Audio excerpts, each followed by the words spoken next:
AdLib is the smartest way to activate programmatic. Built for expert traders, yet easy enough for any marketer.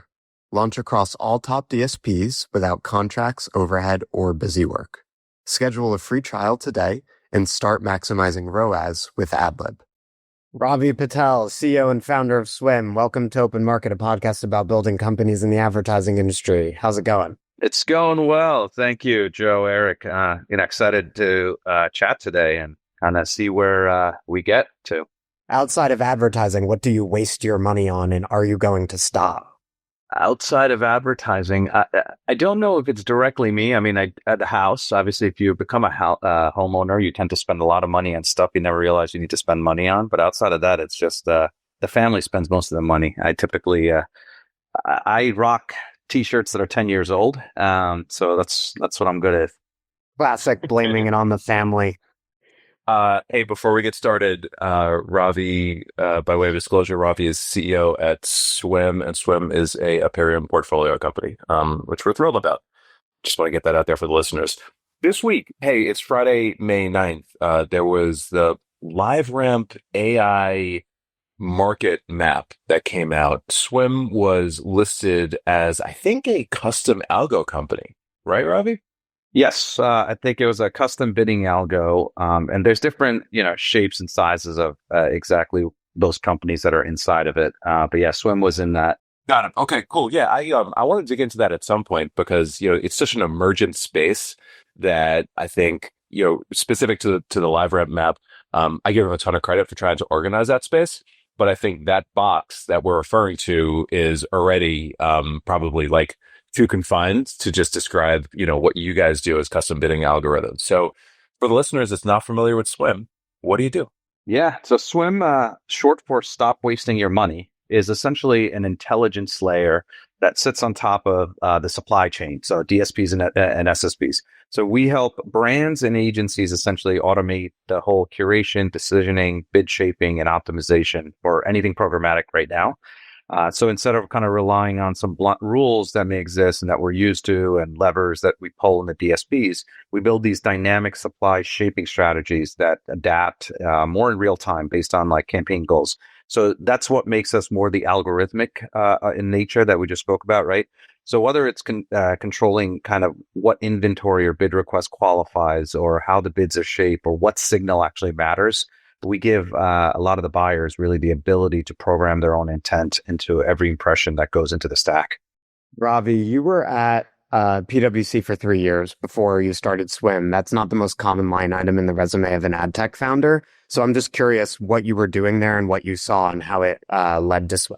Yeah, PwC was an interesting venture. I never thought I would go there. I've always been on the ad tech side, but PwC kind of pulled me after my stint at AdFin, which I was ended up in Newmark in commercial real estate doing absolutely nothing.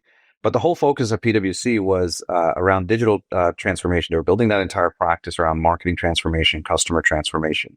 What they lacked a lot of was sticky products, right? They would go in and do consulting projects and then they'd have to go resell it. So my role was to make sense of a lot of the fragmented tech stacks that our clients were working with, a lot of disconnected data, inefficient workflows, and figure out how do we kind of come up with products that we can essentially leave as a SaaS or a leave behind for a lot of clients, particularly in the marketing, the CMOs and advertising space. So my whole focus was building out the entire product practice and customer transformation, where we built a couple of products. It was interesting because PwC is an audit company and a consulting company, so very different DNA than a product company. But you learned a lot there, like, why brands were failing, what they lacked, what they were drowning in terms of like really when you were able to take it back. So I take it you walked away from that experience with the impression that, oh my God, these brands, they're wasting a lot of their money.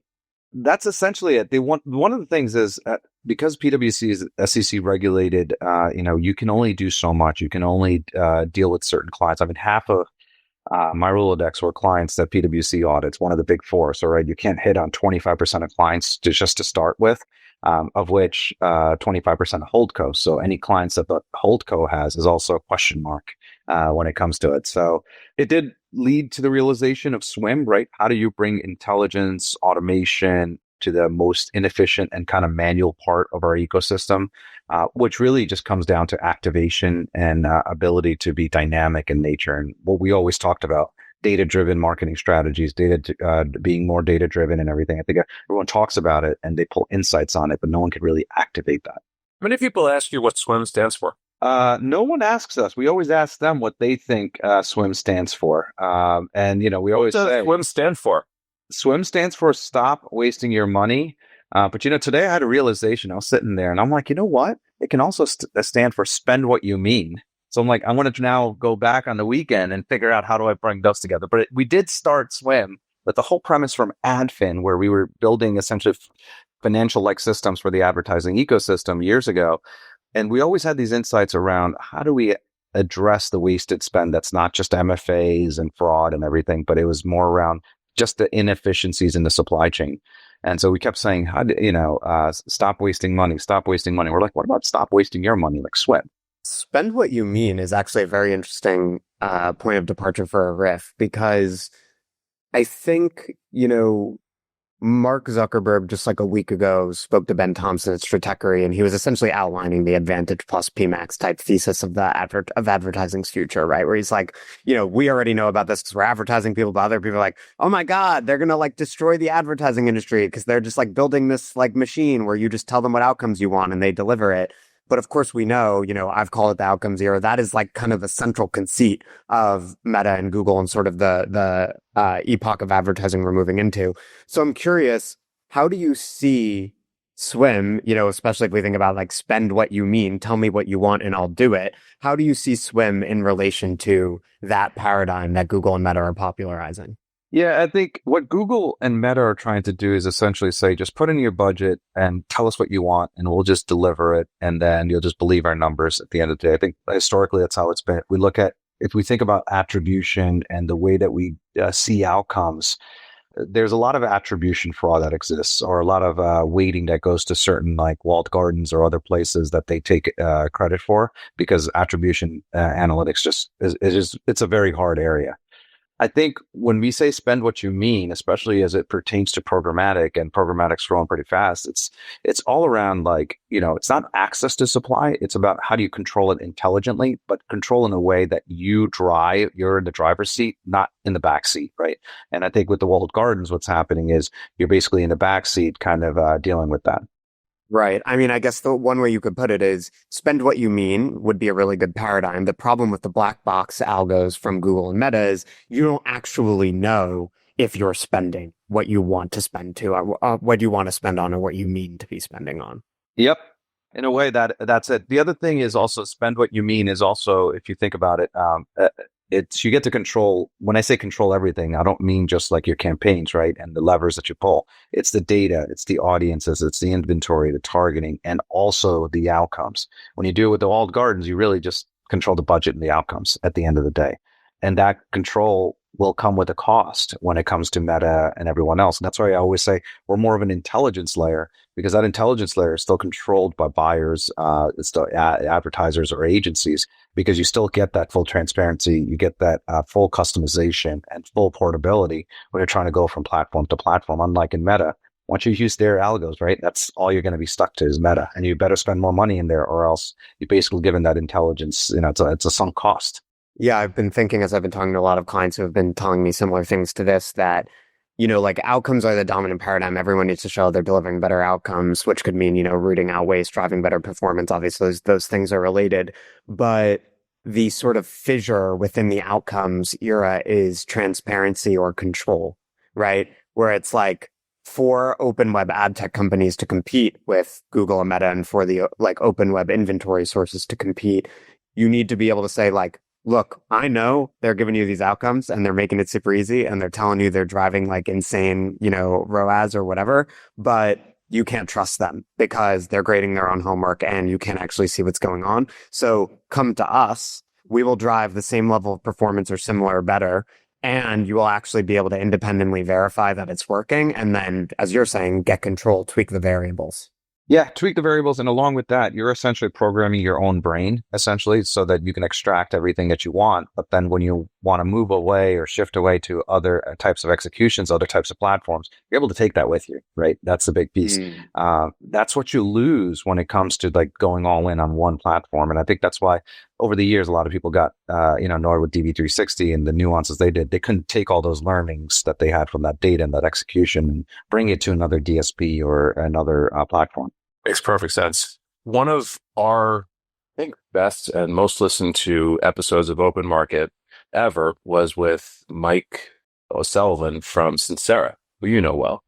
And Sincera went on to have an awesome acquisition by TTD. Mike is now leading product at TTD, or leading our product at TTD.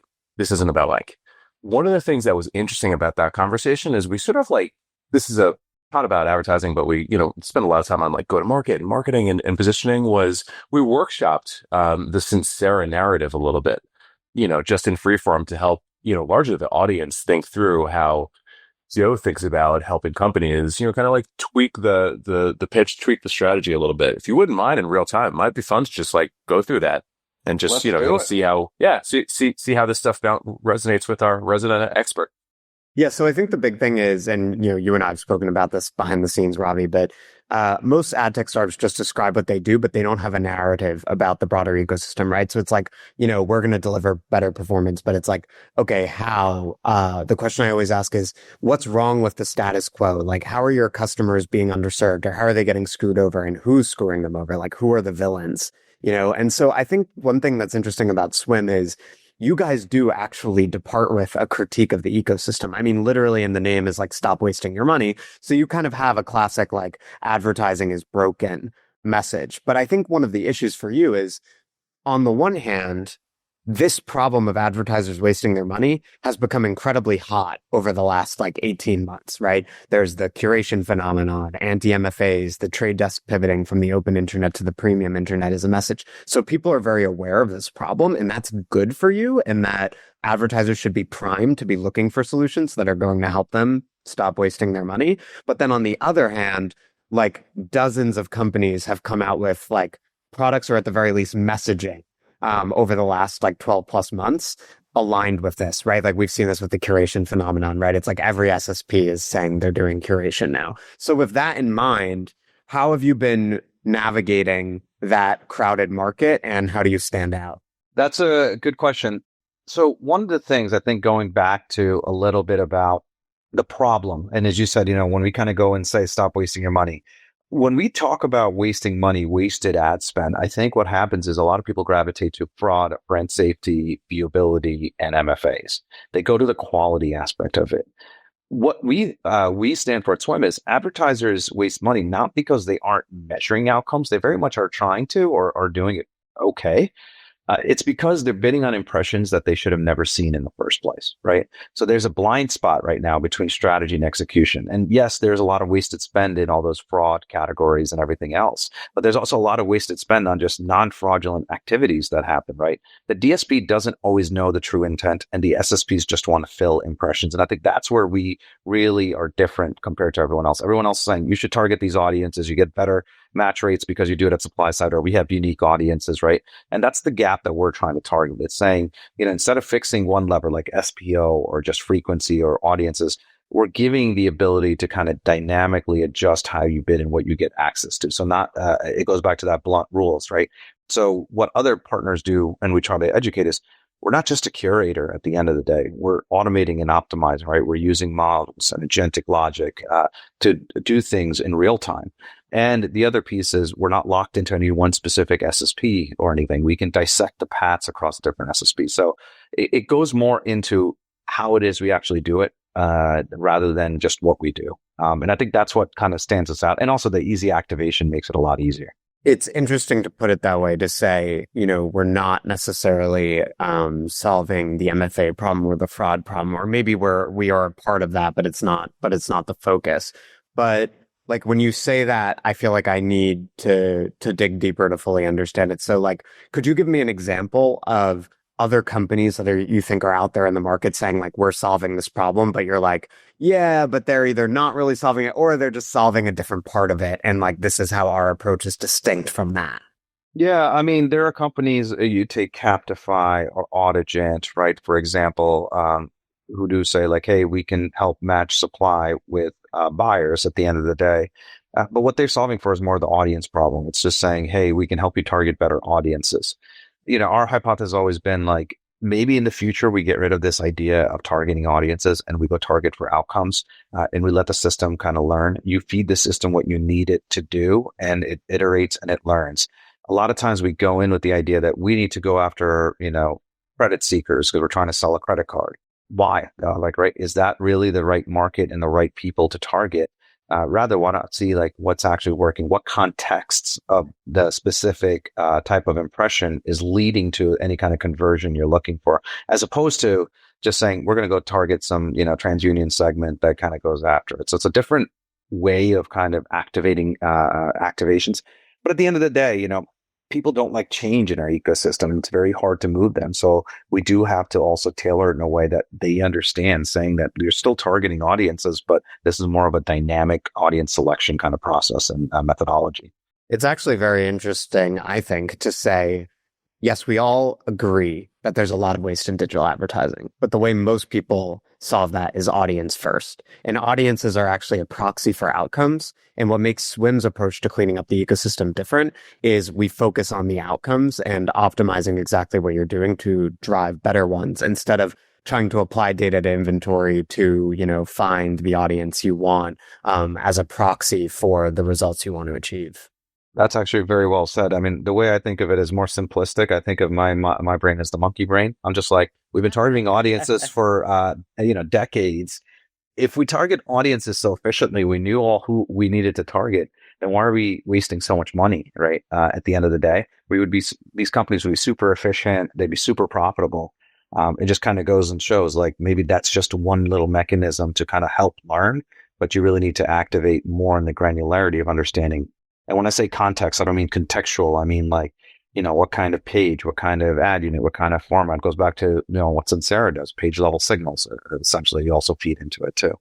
Yeah, I wonder if we're stumbling on at least one answer to how to improve the story, because I think that is the big issue for SWYM. It's like the overall idea that the programmatic ecosystem is broken. There's a lot of waste. I think that no one disagrees with, but then it becomes like, okay, when there are dozens of companies that in one way or another are claiming that they are helping with this, like every DSP and SSP on some level, they're like, we're going to do better targeting or surface higher quality audiences. And like, you're not going to waste as much money. And then you have like the ad verification companies and other AI startups and so on. So for SWYM to make a bold claim about how people are cleaning it up being wrong, right? That audiences aren't the answer, optimizing for outcomes is, or something like that.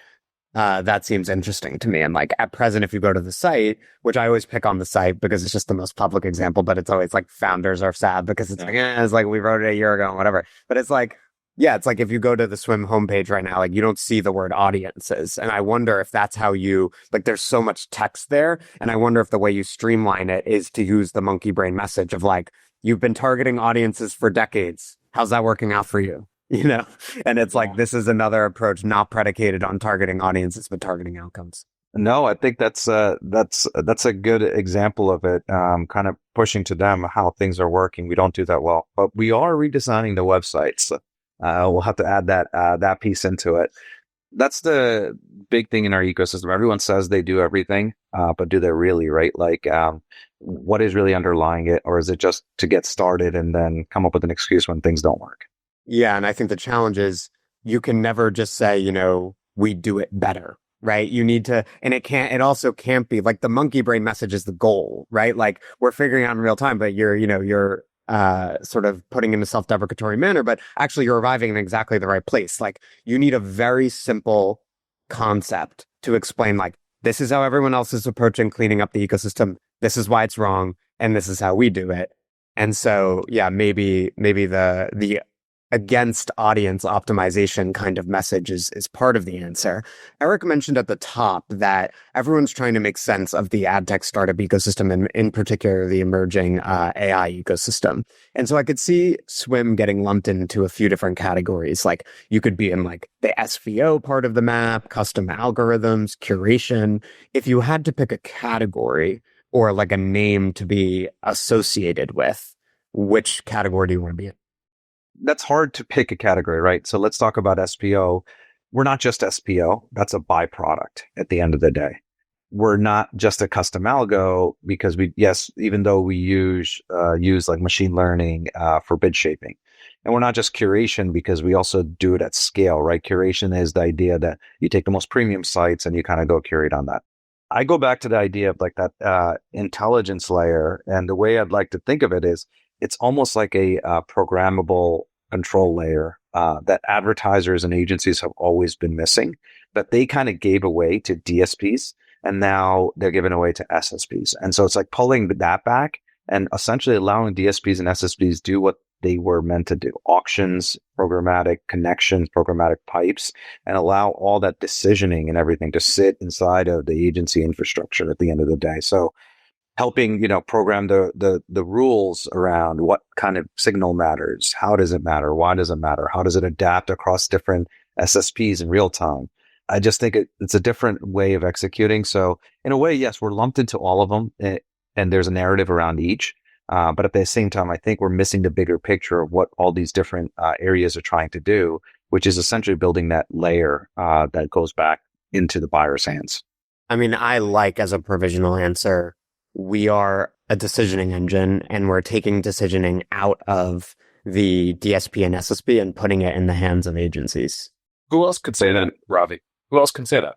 Across both demand and supply side, I think what the team at Chalice is doing is very unique.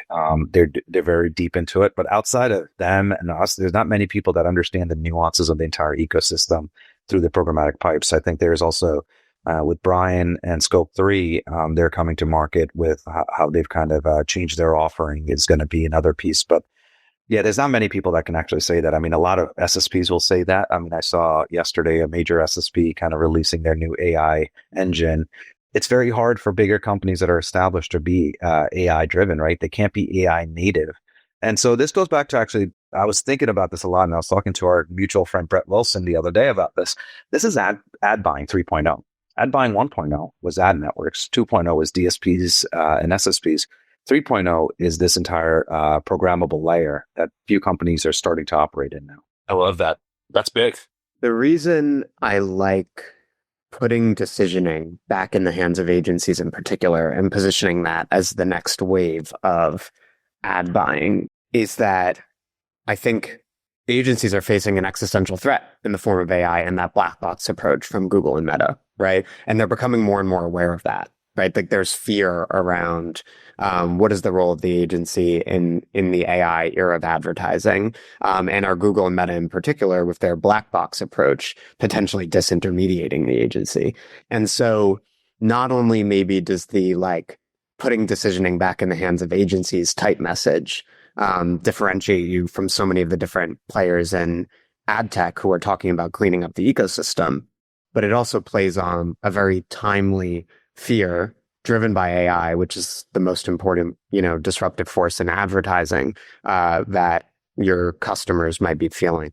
Yeah, and I think the other piece is a lot of people get fearful about what they don't know to expect, right? And what I mean by that is, I think maybe 7-8 years ago, everyone was afraid of in-housing. But brands, don't have the resources to in-house, put hands to keyboard, back then. Like DSPs made things more efficient to launch hundreds of campaigns instead of like a few campaigns, right, at a time. And you can have smaller teams to run ad ops and everything. That didn't happen. I don't think AI is going to replace agencies. I think what's going to make it happen is we're going to become more efficient in how we execute. And we're going to do, instead of launching 5 campaigns, we'll launch 5,000 and see what actually works and really become a more outcome driven thing. The other thing is everyone thinks their jobs will be replaced. And I disagree with that. I think new jobs will be created less. More people will be asked to do more roles, but it will be more strategic in nature because a lot of the tactical stuff will be basically you'll be aided by your AI platforms, essentially. So I think maybe we're at a climax of the amount of people in the industry. I don't think it's going to decline. I think it'll stay similar, but that's just based on what I think. You just said something insane. You said we'll go from launching 5 campaigns to 5,000. Is that the numbers you used? Yeah. If we're not a video pod, So it's hard for everybody to see the complete deadpan nature of your face. Like this is, this is something that we do every day. Just, 1000xing the workload. So when you say things like that in the market, and this is where we want to go next, like, common objections you hear when, trying to, introduce these like giant new concepts in market, what do people say? I think you have to start slowly. I think people, if you go to 0 to 100 really quickly, people become either skeptical or they become fearful. Or And so the way we say, 5,000. exactly, right? Like, so we say 5 to 25, 5 to 50, right? To start. We go back to the audience question, and this is how we differ very much in audiences. I don't believe in that you pick one segment of audience and you run a campaign on it. What we believe in is let the data drive what it says. So you could start with a hypothesis saying you're going for audience segment XYZ. However, in real time, you should be able to now test, other segments, and not just other segments in the tune of 1 or 2 or 3, but in tune of 100, 200, 300. There's 30,000 segments that each data provider claims to have, or thousands of segments, let's say, maybe not 30,000, but thousands of segments. Have you tested them all? And do you have the capabilities to test them all without blowing your budget up, right? And so we kind of enable those kind of capabilities now, so you can actually see what's working, what's not, and what works today may not work tomorrow at the end of the day. So you kind of need to bring people along, and obviously like educating the market, and marketing is part of that as well. What has been working from a go-to-market perspective? Like you're in the trenches of sort of bringing an ad tech startup from 0 to 1. How do you do it? What's working? I think what's working is going after really the customer personas that tend to gravitate towards either innovation or quicker to move on things. So that means that, typically bigger agencies are harder. Smaller agencies are easier because they want to compete up to the big level, the big holdco level. The other piece is also independent agencies, in-house brands don't have these, principal media buying deals or these, discount volume discounts with their partners. And so you're not dictated, or you're not like kind of strung into just going through a specific partner for everything. You're rather going through the more efficient means to execute a campaign. So that does get easier. The other piece is it's just so easy to activate, right? Like activate SWYM on a pilot takes about 5 to 10 minutes. And so they can get activating and they see results within days and not weeks or months. And they realize like the value that we bring. And so when you can have something like that, it's just, we take all the risk off of testing it out. Back to the kind of common objections question, you hit upon, working with the big agencies, right? The principal buying groups, the trading agreements, the commitments. Is that like a big objection that you hear, or are there other common objections when you're out there in the market trying to, convince maybe some of the larger brands that, are more entrenched with the larger agencies? Yeah, we hear that, but the other piece is, a lot of common objections. Oh, we have a lot on our, we're testing a lot this quarter. We'll consider it next quarter, kind of thing. Which, we kind of have to work through, be patient on that, because they also have test frameworks that they want to kind of make sure. We've kind of taken all the risk off. It's very easy to see, to test it, to activate it. But at the end of the day, I think a lot of these agency teams are also quite stretched. And so, they're not going to also just put a random solution on that they don't understand a little bit more detail into, because at the end of the day, they want to look good to their clients as well. So we understand and respect that. And so we try to kind of educate them a little bit more, have a lunch and learn and everything to get them more comfortable, because they understand the activation piece is seamless, but they need to make sure like there's no gotchas or something in here. Moving away from the go-to-market stuff to more general founder and startup stuff, I believe this is your first company, right? As a founder, what has surprised you the most? This is my first company as a founder, but I've been part of early companies, which I've learned a lot from. I think one of the things that's surprised me the most is the early clients that we had, how much they were willing to help and work with us. Because one of the pieces is, this ecosystem is a lot smaller than people make it work out to be. You stay in here long enough, everyone knows everyone. And so it's very important when you kind of launch something and something's very new, instead of over-promising and under-delivering, just being honest and just saying, hey, we're testing this out. And we had a few clients that allowed us to kind of really break in our technology. The other piece is when you start messaging a thing a certain way, you'd be surprised how many people kind of try to go and sell it with the same message. And we've seen that a lot more happening now, which is fine at the end of the day, right? The proof is in the pudding. And then the other thing is this ecosystem is a very much still, and it always will be, a relationship business, right? People will work with people who they trust and they know. It's very hard to get in without knowing that specific client and building that trust ahead of time. Oh yeah, for sure. I think, green startup founders often worry too much about people stealing their ideas or their message or whatever it is, right? And it's about the credibility and the product behind that message. People can generally sniff out if something is like put on because someone thought it was hot and they're just trying to like jump on the bandwagon. I think the other piece is, right, when you start a company, I think you have to, especially in today's age, get rid of the idea that you're going to spend the first 2 years figuring out your product market fit. In all honesty, in the first few months, you should figure out like, hey, what is it that people are actually going to buy, and stop dictating to the ecosystem what they need to buy. And that's the problem with our ecosystem. I think a lot of founders, or some founders, but a lot of companies have turned into a way of saying like, oh, if you build it, they will come. And they've stopped going out and spending time with their end clients and customers and understanding what they actually do and what is a pain point. So all we have in our ecosystem, if you look at a lot of the Loomscape, is a bunch of vitamins and very few actual painkillers in the ecosystem. And we need to build more painkillers if we want to innovate on an industry.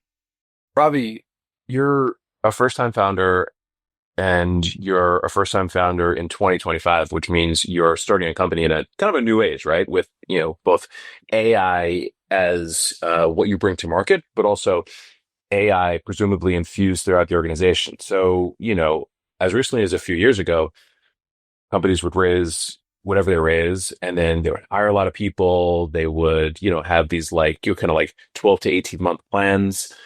This might be a hard one for you to answer because you don't have the comparable of the past, but maybe walk us through like how you're using AI just in the day-to-day of being a CEO, and how that might be changing how you approach things like hiring, roadmaps, so on and so forth. Everyone buckets everything in terms of AI because it's the not hot new buzzword. Well, first is to answer a piece of that question, right? You could do a lot more with less. You don't need 50 people to do what you did 5 years ago anymore. You could do it with 5 or 10 people. But at the end of the day, it's not just AI. Everyone's got to go back to the basics and say it's automation. A lot of it is, how can you just do more? It's automation mixed with a lot of AI types of algos that enable you to pull decisions and insights quicker, and then turning that into an entire workflow. So if you can go go and execute it once, and now AI can help you, because every execution can be quite different and quite customized. You can go take that workflow and really go and change it and dynamically for every single different execution. You're able to do more with less. Maybe I'm not saying it the right way, but basically what I'm trying to say is you just need to create this framework. And once that framework is there, you can kind of go to every single type of way that people are doing things and be able to customize it. In the past, we'd have people doing that. So like an agency X worked one way while an agency Y worked a different way. And so you'd need 2 people to understand their processes. Now with AI and the workflow, you can kind of adhere to their processes at scale. You don't need people to do it. You have these mechanisms to do it. Again, you're saying it very matter-of-factly, Ravi, similar to how you said, oh, let's just go from 5 to 5,000. The implications, again, just in my investor brain of 5 people versus 50 people are massive. I think also, Ravi, something that occurred to me as you were talking, and I've been thinking about this in different ways, but it coalesced for me based on your comments, is like, I think like strategy, I think people who either subsist in being like, I'm a strategy and ideas guy, or like, I'm a tactics guy and I'm just like super productive and whatever. I think that's like kind of dead. I think that I think of myself as an ideas guy, but I also like produce a shit ton. And so whenever I encounter those people who are like, I'm just an ideas guy and like, I'm like floating and ethereal and I just like whatever, I'm like, yeah, I think like that's always been kind of bullshit. But I think in the AI era, that is just like so bullshit. And it's like over because it's like, it's never been easier to turn ideas into product. And so, yeah, I think it's just like in the olden days, you would have a team that would be like an orchestrator who's Eric's finding this very funny for some reason. Eric, why are you so amused by me? I know I'm very amusing, but please. Invariably, once a pod, Ravi, we get into the generational differences, and this is that moment. Go on, Jay. Yeah, it's just like, I just think like in the past you would have hired, I'll use my own domain because it's the one I know best in marketing. You would have hired like for a Series A startup, you could have had a 5-person marketing team and you would have like a director of marketing who wasn't really doing anything. They were just like coordinating. And then you would have 4 tacticians, right? Who are implementing, or, you'd have 3 tacticians in an agency or whatever.